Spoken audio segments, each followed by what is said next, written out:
Hello everyone, myself Ashish Umarkar. Welcome to the course Theory of Machine. Today's our topic is cam profile using knife edge radial follower. This is lecture number 12. The vision of Mechanical Engineering Department of NIT Polytechnic is emerge as a premier department to produce finely skilled mechanical technologists, and to achieve this vision the mission statements are M1 to inculcate excellent mechanical engineering knowledge and skills to ensure employability and sustainability. M2 to provide quality education based on recent industrial requirements in the field of mechanical engineering. M3 to undertake skill enhancement training and programs for students. M4 to impart social and professional ethics. In previous video lecture, we have studied about various follower motions and cam terminology. I hope all of you understand. If you have any doubts, so please go through the previous video lecture. After watching today's video lecture, you will be able to draw a cam profile for a knife edge radial follower. And these are the various PO and PSO which map through this video lecture. So let's see a numerical on cam profile, how to draw a cam profile. तो यहाँ पर देखिए ये problem जो है ये है कनाइफ as radial follower का। तो हमारे जो 4 प्रॉब्लम्स आने वाले हैं, 4 अलग अलग टाइप के जो प्रॉब्लम्स आने वाले हैं उसमें से ये पहला टाइप है, समझो कनाइफ एज रेडियल फॉलोअर का। तो आप ये प्रॉब्लम पढ़ के उसमें से जो इम्पोर्टेंट डाटा है वो निकालना है। मैंने यहाँ पर पहले से निकाल के रखा हुआ है, आप लोग देखिए वो कैसे आप लोगों को सॉल्व करना है। सबसे पहले देखो प्रॉब्लम पढ़ना है। प्रॉब्लम के अंदर हमको एक ही चीज़ निकालनी पड़ती है हमेशा, that is cam profile. Okay, तो यहाँ पर देखिए cam is to give following motion to a knife edge follower. तो उसने नाम दे दिया कनाइफ एज फॉलोवर है। 2 ही टाइप के फॉलोअर्स हमको आते हैं, एक तो है कनाइफ एज और दूसरा है रोलर। ओके, आगे देखिए आउटस्ट्रोक ड्यूरिंग 60 डिग्री ऑफ कैम। तो हमको ये पहले 4 एंगल्स निकालने होते हैं प्रॉब्लम के अंदर से। तो हो सकता है 4 दिए हुए या फिर समटाइम्स हो सकता है कि 3 ही दिए हुए। तो आप लोगों को देखो सबसे पहला आउटस्ट्रोक एंगल रहेगा। तो यहाँ पर देखिए आउटस्ट्रोक या इसको राइज भी बोला जाता है बहुत बार। ओके, तो outstroke during 60 degree of cam rotation. तो मैंने ये पहला एंगल लिख दिया आउटस्ट्रोक एंगल, और एंगल ऑफ एसेंट भी इसको बोला जाएगा। तो इसको देखिए थीटा, मैंने एंगल की वजह से थीटा नाम दे दिया है और आउटस्ट्रोक का ओ यहाँ पर आ गया है जो कि ये 60 डिग्री। यूवी क्या है वो हम लोग आगे देखते हैं। फिर नेक्स्ट जो है ड्वेल फॉर नेक्स्ट 30 डिग्री। तो ड्वेल एंगल आ गया 30 डिग्री का, तो ये थीटा यानी एंगल और डी फॉर ड्वेल। ओके, आगे आते हैं return stroke during next 60 degree. तो पहले जो है राइज में फॉलोअर ऊपर चढ़ा, फिर ड्वेल में वो अपनी जगह पर कांस्टेंट रहा, फिर रिटर्न में वो नीचे आता है। ठीक है, तो आपको पता है फॉलोअर जो है अप डाउन मूवमेंट लेता है, रेसिप्रोकेट होता है। तो राइज यानी ऊपर जाना, ड्वेल यानी अपनी जगह पे स्थिर रहना, फिर रिटर्न यानी नीचे आना। तो इस प्रकार का मूवमेंट रहेगा। तो आने वाले 60 डिग्री के लिए वो बोल रहा है कि रिटर्न है। तो रिटर्न एंगल जो है मैंने यहाँ पर थीटा आर से डिनोट करवा दिया, या फिर एंगल ऑफ डिसेंट भी हम लोग इसको बोलते हैं। ठीक है, आगे बढ़ते हैं। ड्वेल दिया हुआ है फिर से 210 डिग्री का। तो यहाँ पे थीटा डी मैंने फिर से लिख दिया 210 डिग्री का। तो यहाँ पर ध्यान रखना आप कि ये जो चारों एंगल्स है इनका एडिशन आना चाहिए 360 डिग्री। चारों एंगल का एडिशन कितना आना चाहिए? 360 डिग्री। 360 डिग्री के कम इसका एडिशन नहीं रहेगा। हो सकता है कभी आपको इसके 3 ही एंगल दिए होंगे, तो आपको क्या करना है, ये तीनों एंगल को ऐड करके 360 में से माइनस करना है, तो आपको ये वाला एंगल मिल जाएगा। ठीक है, तो ये अपना ड्वेल इस प्रकार से। और ये जो अपना पहला राइज और फिर ड्वेल, फिर रिटर्न और फिर ड्वेल, ये जो पैटर्न है आपका पैटर्न सेम रहेगा हमेशा। ओके, तो आपको ये एंगल्स आइडेंटिफाई करने के बाद देखिए आगे क्या दिया हुआ है, the stroke of the follower is 40 mm। तो स्ट्रोक या लिफ्ट हम लोग इसको बोलते हैं, जो कि दिया हुआ है 40 mm। और उसके बाद देखिए मिनिमम रेडियस दिया हुआ है 50 mm का। ठीक है, and follower moves with uniform velocity. अभी देखिए ये जो आउट स्ट्रोक और रिटर्न स्ट्रोक होता है, इसमें जो फॉलोअर का मूवमेंट होता है वो होता है यूनिफॉर्म वेलोसिटी से, ये प्रॉब्लम के अंदर। ठीक है, अभी हम लोगों ने 4 मोशंस देखे हुए हैं फॉलोअर के। एक है यूनिफॉर्म वेलोसिटी, फिर है सिंपल हार्मोनिक मोशन, फिर है यूनिफॉर्म एक्सेलरेशन एंड रिटार्डेशन, और एक है साइक्लॉइडल मोशन जो कि हमको प्रॉब्लम के अंदर नहीं आता है। ठीक है, तो उसमें से जो है यूनिफॉर्म वेलोसिटी हमको प्रॉब्लम के अंदर दिया हुआ है। आपको ये प्रॉब्लम पढ़ के ढूंढ के निकालना है कि रिटर्न आउट स्ट्रोक के लिए क्या मोशन है और रिटर्न स्ट्रोक के लिए क्या मोशन है। ठीक है, यहाँ पर यूनिफॉर्म वेलोसिटी दिया है। तो सबसे पहला हम लोग जो है वो ड्रॉ करेंगे डिस्प्लेसमेंट डायग्राम। तो यहाँ पर मैं डिस्प्लेसमेंट डायग्राम ड्रॉ कर रहा हूँ। तो सबसे पहले हम लोग हेडिंग दे देंगे डिस्प्लेसमेंट डायग्राम, और इसका स्केल जो है वो आपको लेना पड़ेगा। अभी देखिए डिस्प्लेसमेंट डायग्राम का जो स्केल है वो आपको हमेशा लेना है 20 degree is equals to 1 centimetre का। 20 degree is equals to 1 centimetre का आपको स्केल लेना। तो इसमें आपको सबसे पहले क्या करेंगे हम लोग, 20 डिग्री यानी 20 डिग्री का 1 सेंटीमीटर है, तो 360 डिग्री का कितना सेंटीमीटर हो जाएगा। तो 360 डिवाइड बाई 20 करेंगे तो हमको मिलेगा 180। तो मैं यहाँ पे सबसे पहले क्या कर रहा हूँ, 180 का लाइन निकाल दे रहा हूँ, या फिर हम लोग उसको 18 सेंटीमीटर भी बोल सकते हैं। ठीक है, तो ये आ गया अपना 18 सेंटीमीटर लंबा लाइन। ठीक है, तो मैं इसको यहाँ पर शो कर देता हूँ कि यहाँ से लेके यहाँ तक जो ये लेंथ है ये क्या है,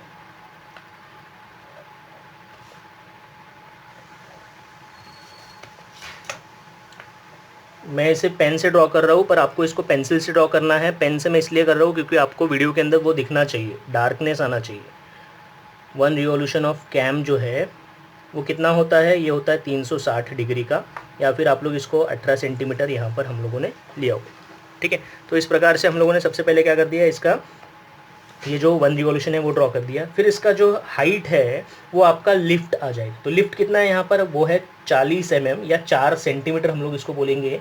तो ये 4 सेंटीमीटर का लिफ्ट आ गया। ये दोनों साइड जो रहेंगी इसकी वो आपको 4 सेंटीमीटर यानी लिफ्ट जितना है उतना आपको शो करना पड़ेगा। ठीक है, तो इस प्रकार से मैंने जो है इसको मार्किंग करवा दिया है, और मैंने अभी एक रेक्टेंगल बना लिया है, और ये रेक्टेंगल का लेंथ जो है 18 सेंटीमीटर है, और उसका विड्थ जो है वो 4 सेंटीमीटर है। ओके, तो ये जो लेंथ है इसको मैंने यहाँ पर 0 और यहाँ से टोटल, इसका टोटल यहाँ पर तक जा रहा है 360 डिग्री शो कर रहा है ये। ठीक है, तो डिस्प्लेसमेंट डायग्राम में हम लोग सबसे पहले क्या कर लेंगे, एक रेक्टेंगल बना लेंगे। ये रेक्टेंगल क्या शो कर रहा है, रेक्टेंगल शो कर रहा है 360 डिग्री ऑफ रिवोल्यूशन, और ये शो कर रहा है लिफ्ट। तो मैं यहाँ पे इसको लिख देता हूँ,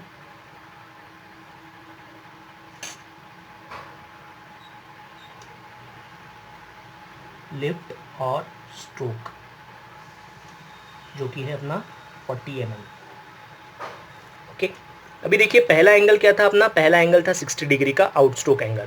तो यहाँ पर 60 डिग्री जो है स्केल के हिसाब से कितना हो जाएगा, स्केल के हिसाब से 20 डिग्री यानी 1 सेंटीमीटर, तो 60 डिग्री यानी 3 सेंटीमीटर हो जाएगा। तो यहाँ पे मैंने 3 सेंटीमीटर का मार्किंग करवा दिया। ठीक है, कहाँ से, ये जो पहला पॉइंट था अपना 0 पॉइंट, वहाँ से 3 सेंटीमीटर पे मार्किंग करवा दिया। ठीक है, फिर उसके आगे नेक्स्ट एंगल जो है अपना 30 डिग्री का है। 30 डिग्री यानी स्केल के हिसाब से कितना हो जाएगा, वो हो जाएगा अपना 1.5 सेंटीमीटर। तो यहाँ पे 3 सेंटीमीटर के आगे 1.5 सेंटीमीटर का मार्किंग करवा दो। फिर उसके आगे जो है अपना रिटर्न स्ट्रोक एंगल है 60 डिग्री, फिर से स्केल के हिसाब से वो हो जाएगा फिर से 3 सेंटीमीटर। तो यहाँ पर 3 सेंटीमीटर मार्किंग करवा दिया, और बचा हुआ जो है ये अपने आप 210 डिग्री का आ जाएगा। तो यहाँ पर देखिए मैं ये जो पहला मार्किंग किया था आउट स्ट्रोक के लिए वो यहाँ पे करवा दिया, फिर ये दूसरा मार्किंग जो किया है ड्वेल का वो करवा दिया, फिर रिटर्न का जो बचा हुआ है वो करवा दिया है। ठीक है, फिर मैं इसके नीचे नाम भी लिख देता हूँ।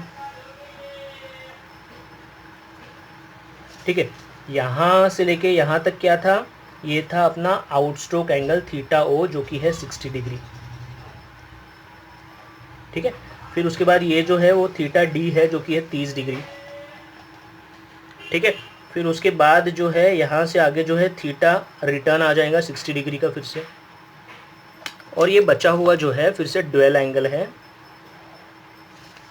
तो यहाँ पर हम लोग मार्किंग कर देंगे इसको थीटा डी नाम से, जो कि है 210 डिग्री।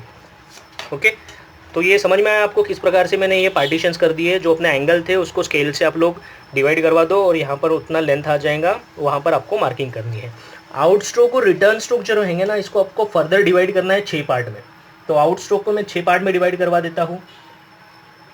3 सेंटीमीटर का लाइन है, 6 पार्ट में डिवाइड करेंगे तो पहला डिवीजन बनेगा 0.5, फिर आ जाएगा 1 सेंटीमीटर, फिर आ जाएगा 1.5 सेंटीमीटर, फिर 2, फिर आ जाएगा 2.5, और लास्ट में आ जाएगा 3।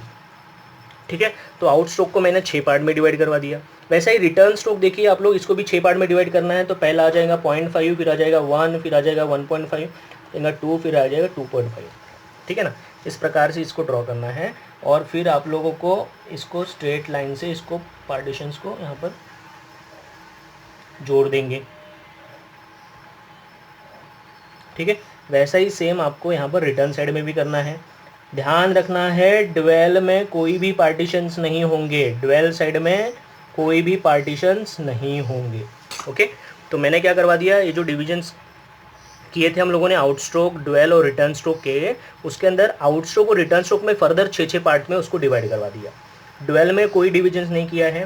पहला ये जो मार्किंग था वो 0 था, फिर उसके बाद आ जाएगा 1, फिर आ जाएगा 2, फिर 3, फिर 4, फिर 5, फिर 6। फिर उसके बाद रिटर्न की साइड में आपको उल्टे नाम देना है, 6 dash, 5 dash, 4 dash, 3 dash, 2 dash, 1 dash और ये आ जाएगा 0 डैश, ठीक है। आप लोग वीडियो को पॉज कर ले एक बार और ध्यान से देखें मैंने नंबर्स कैसे दिए हुए हैं, वही सेम नंबर्स आपको देने हैं और याद रखना है। चलो आगे बढ़ते हैं अभी। और यहाँ पर देखिए अभी ये जो यूनिफॉर्म वेलोसिटी था, ये यूनिफॉर्म वेलोसिटी जो है उसको आपको ड्रॉ करना है। तो यूनिफॉर्म वेलोसिटी कैसे रहेगा, यूनिफॉर्म यानी क्या होता है, वो यूनिफॉर्मली मूवमेंट ले रहा है, उसमें कोई भी अप डाउन नहीं रहेगा, यूनिफॉर्मली जा रहा है। तो यहाँ पर हमारा मूवमेंट चालू होना है आउट स्ट्रोक में हमेशा ये जो कर्व रहेगा वो ऊपर जाएगा, ड्वेल में अपनी जगह पर स्थिर रहेगा, रिटर्न में वो नीचे आएगा और ड्वेल में फिर से अपनी जगह पर स्थिर रहेगा, ठीक है ना। तो यूनिफॉर्म वेलोसिटी में आपको ये कर्व जो है ना ये आ जाता है स्ट्रेट लाइन। तो सिंपली आपको क्या करना है, नीचे के कॉर्नर से ऊपर के कॉर्नर को जोड़ देना है, स्ट्रेट लाइन, ठीक है। फिर ये आ जाएगा यहाँ पर ड्वेल में जो है फिर से हॉरिजॉन्टल स्ट्रेट लाइन आ जाएगी और रिटर्न में वापस आना है इसको 0 पे। तो इसको रिटर्न में आप लोगों को इस प्रकार से जोड़ देना है। ये स्ट्रेट लाइन कब निकालेंगे आप, जब यूनिफॉर्म वेलोसिटी दिया रहेगा तब। और नीचे फिर ये 12 रीजन में भी हम लोग यहाँ पर स्ट्रेट लाइन से शो कर देते हैं कि भैया ये 360 डिग्री जो है इसका मूवमेंट कंप्लीट हो गया है, ओके। तो ये इस प्रकार से आप लोगों ने यूनिफॉर्म वेलोसिटी ड्रॉ करवा दिया है। अभी ध्यान से देखो, मैं नाम दे रहा हूँ, ये 1 वाले लाइन को जहाँ पर ये कट हो रहा है उसको मैं ए नाम देता हूँ, 2 वाली लाइन को जहाँ पे कट हो रहा है बी नाम, फिर 3 वाला आ जाता है सी नाम, फिर 4 वाला आ जाता है डी, 5 वाला आ जाता है ई, फिर ये 6 वाला सबसे ऊपर आएगा एफ, फिर ये 6 डैश वाला आ जाएगा जी, फिर एच, फिर आई, जे, के, एल तक। तो इस प्रकार से आपको इसको नाम देना है और ये नाम देने के बाद फिर हमारा अगला काम चालू हो जाता है दैट्स कैम प्रोफाइल का, ठीक है। तो ये यहाँ पर आप लोगों ने क्या करना है,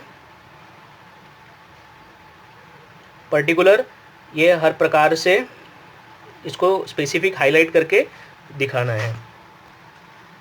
फिर आगे कंटिन्यू करेंगे, हम लोग कैम प्रोफाइल ड्रॉ करेंगे। तो यहाँ पर कैम प्रोफाइल हम लोग हेडिंग दे देंगे और कैम प्रोफाइल के अंदर आपको क्या करना है, यहाँ पर सबसे पहले एक वर्टिकल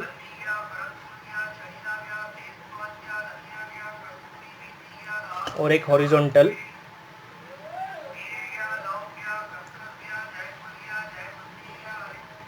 ऐसी 2 सेंटर लाइंस हम लोग ड्रॉ कर लेंगे। और फिर उसके बाद आपको क्या करना है, जो आपके डाटा में गिवन है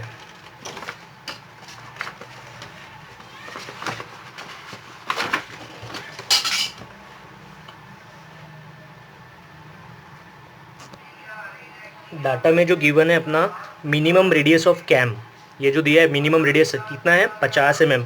तो स्केल से हम लोग इसको गिन लेंगे, डिवाइडर में 50 mm मार्किंग करवा देंगे और यहाँ पर हम लोग जो है सबसे पहले ये मिनिमम रेडियस लेके एक सर्कल बना लेंगे। ये मिनिमम रेडियस से जो बनने वाला सर्कल है इसको हम लोग बोलते हैं बेस सर्कल। तो बेस सर्कल का डेफिनेशन आपको याद रखना है कि the cam circle drawn with minimum radius is known as base circle, okay. और यहाँ पर मैं क्या करता हूँ, ऊपर साइड में अपना कनाइफ एज फॉलोअर है तो मैं यहाँ पर कनाइफ एज यहाँ पर शो करवा देता हूँ इस प्रकार से। ये साइडिंग से बियरिंग एरिया और ये जो है ये एक्सिस ऑफ फॉलोअर है। ये फॉलोअर ये एक्सिस में ऊपर नीचे मूवमेंट लेगा और फॉलोअर का ये एक्सिस जो है ना कैम के सेंटर में जा रहा है, ठीक है। तो इस प्रकार से हम लोगों ने क्या कर दिया, मिनिमम रेडियस लेके इसको ड्रॉ करवा दिया। अभी देखिए ये जो अपना शार्प पॉइंट है जहाँ पर कनाइफ एज जुड़ा हुआ है इसको हम लोग बोलते हैं ट्रेस पॉइंट। इसको मैं नाम देता हूँ 0। ये अपना ट्रेस पॉइंट आ गया यहाँ पे। और ये ट्रेस पॉइंट से लेके कैम के सेंटर को हम लोग जोड़ देते हैं। ठीक है, ये अपना जीरो लाइन हो गई। फिर उसके बाद आगे देखिए, अपना सबसे पहला एंगल कौन सा दिया था, एंगल ऑफ आउटस्ट्रोक 60 डिग्री, तो वो मैं यहाँ पे ड्रॉ करवा देता हूँ। 60 डिग्री मार्क करवा दिया मैंने। फिर उसके बाद 30 डिग्री का उसके आगे ड्वेल एंगल, और फिर उसके बाद फिर से एक 60 डिग्री का एंगल। कहाँ से लिया है हम लोगों ने ये ज़ीरो लाइन से। ज़ीरो लाइन से पहला एंगल जो लिया है 60 डिग्री का, ये आ गया अपना थीटा ओ जो कि है 60 डिग्री। फिर आ जाता है अपना थीटा डी जो कि है 30 डिग्री, और फिर आ गया अपना थीटा रिटर्न जो कि है 60 डिग्री अगेन, और बचा हुआ ये 210 अपने आप आ जाएगा, आप लोग गिन लेंगे। थीटा ड्वेल ये इतना इम्पोर्टेंट नहीं है। तो इस प्रकार से मैंने क्या करवा दिया, जो अपने एंगल्स थे आउटस्ट्रोक, ड्वेल और रिटर्न स्ट्रोक, यहाँ पर बेस सर्कल निकालने के बाद ये ज़ीरो लाइन से उनको गिन के एक एक करके मार्किंग करवा दिया।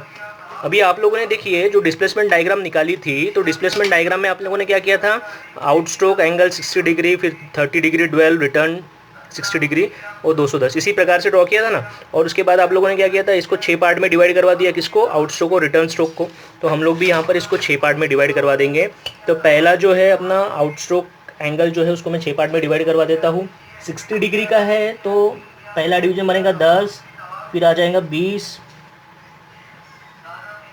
20, फिर आ जाएगा 30, फिर आ जाएगा 40, फिर आ जाएगा 50 डिग्री। वैसा ही सेम रिटर्न स्ट्रोक के साइड में भी करना है आपको। रिटर्न स्ट्रोक के साइड में भी हम लोग करेंगे 10, 20, 30, 40, 50। तो मैंने ये मार्किंग्स करवा दी है 10-10 डिग्री पे। और अभी मैं क्या करवा देता हूँ, यहाँ पर स्केल लेके कैम के सेंटर से, ये सेंटर ऑफ कैम है, वहाँ से लेके स्केल लेके ये जो जो भी मार्किंग्स की थी वहाँ से स्ट्रेट लाइंस ड्रॉ कर लेता हूँ। दूसरा डिवीज़न, तीसरा डिवीज़न, चौथा डिवीज़न, पांचवा डिवीज़न। ठीक है, उसी प्रकार से सेम आपको रिटर्न स्ट्रोक साइड में भी करना है। पहला डिवीज़न,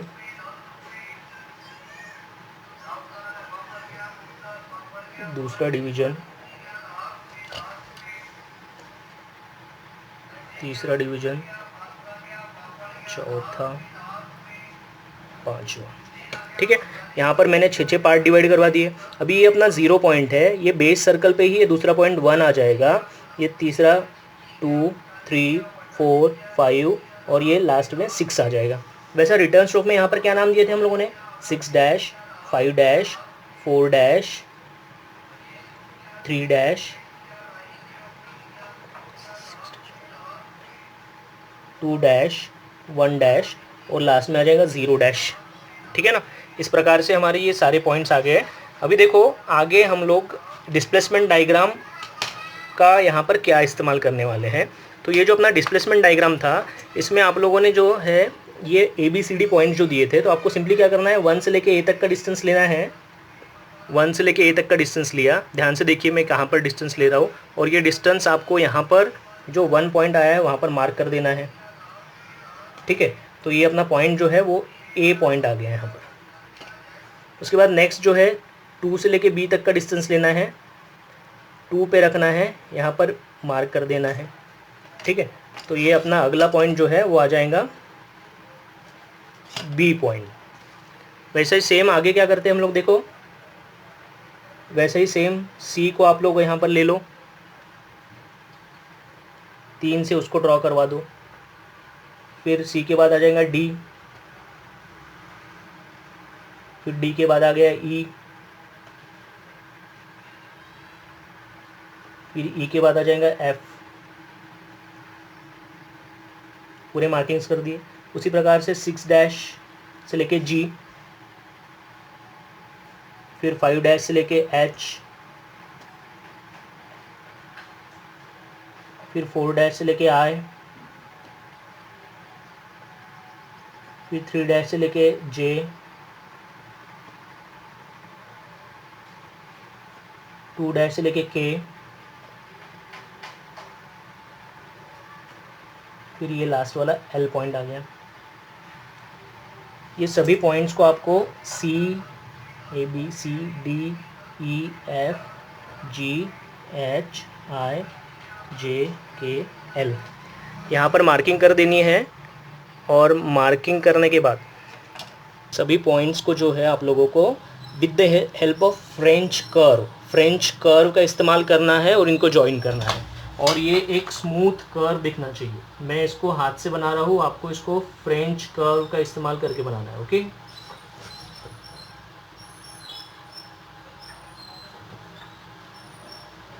ये हर एक पॉइंट से जाएगा। 0 से स्टार्ट होगा, 0 से गया वो A, फिर आया B, फिर C से होके D, फिर E और लास्ट में F, और फिर F से G,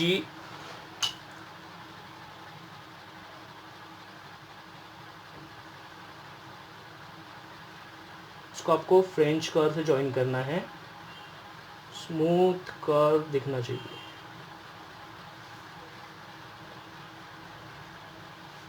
ठीक है, और लास्टली फिर ये दूसरे साइड का है जो 12 रीजन रहेगा। ये जो 12 रीजन है इसको आपको डार्क कर देना है। ये भी डार्क आ जाएगा। This is also a part of cam profile. Okay, तो ये इस प्रकार से अपना जो है कैम प्रोफाइल कंप्लीट हो जाता है। न्यूमेरिकल अपना कंप्लीट हो गया, कैम प्रोफाइल बन गया। किस प्रकार से मैंने पहले बेस सर्कल निकाला, फिर आउटस्ट्रोक एंगल को मार्किंग किया, फिर 12 एंगल, फिर रिटर्न एंगल, और ये 12 अपने आप आ जाएगा 210 डिग्री का। और फिर आउटस्ट्रोक एंगल के 6 पार्ट्स कर दिए और रिटर्न स्ट्रोक के भी 6 करवा दिए। और फिर ये जो नाम दिए 1 2 3 4 5 6, फिर 6 डैश से लेके 0 डैश। और आपको फिर यहाँ पर डिस्प्लेसमेंट डायग्राम से डिस्टेंस लेना है। 1 से लेके A तक का डिस्टेंस लिया, 1 पे रखा A मार्किंग किया, 2 से लेके B तक का डिस्टेंस लिया, 2 पे रखा B मार्किंग किया। ये सारे मार्किंग्स करने हैं और फिर इसको स्ट्रेट स्केल से कर्व ही ज्वाइन करना है। स्मूथ कर्व दिखना चाहिए बाय यूजिंग आपको फ्रेंच कर्व ये करना है। और रिमेंबर ये पॉइंट जो है 1 से लेके 6 और 6 डैश से लेके 0 डैश, वीडियो को पॉज करके इसको आप लोग देखिए तो आपको समझेगा वो कैसे करना है। इसमें गलती अगर होगी तो ये कैम प्रोफाइल में गलती हो जाएंगी। ठीक है, तो this is also a problem of our 7th practical. ठीक है, तो आपको इसको एक शीट के ऊपर ड्रॉ करना है। वेदर आप लोग ड्राइंग बुक के पेज लो या फिर शीट लेंगे तो अच्छा है। तो शीट के ऊपर 4 प्रॉब्लम हमको बनाना है 7th और 8th प्रैक्टिकल के अंदर। तो जिसमें से ये पहला प्रॉब्लम है, तो आपको इसको प्रैक्टिकल में भी ड्रॉ करना है। Okay, So this is a practice problem. This is same as we have taken a problem today. तो आप लोग ये प्रॉब्लम को ध्यान से पढ़ें। फिर से मैं बता रहा हूँ आपको, वही एंगल्स आप लोग कैलकुलेट करेंगे। 4 एंगल्स आपको कैलकुलेट करना है और उसके बाद आपको जो बेस सर्कल रेडियस यहाँ पे दिया हुआ है 40 mm, फिर उसके बाद स्ट्रोक दिया हुआ है 40 mm यहाँ पर। तो ये डाटा आप लोग सब एक जगह पर लिखेंगे और सेम प्रोसीजर करना है। यूनिफॉर्म वेलोसिटी से ही आपको इसको ड्रॉ करना है। Okay, so these are the unit outcome which we have achieved through this video lecture, that is 3B. Describe with dimensional sketch of the given cam and follower arrangement. 3C. Describe with cam profile for the given motion of knife edge and roller follower with and without offset application using graphical method. Okay, so in today's video lecture we have seen how to draw a cam profile for a knife edge radial follower. So thank you everyone. Our next video lecture is on roller radial follower.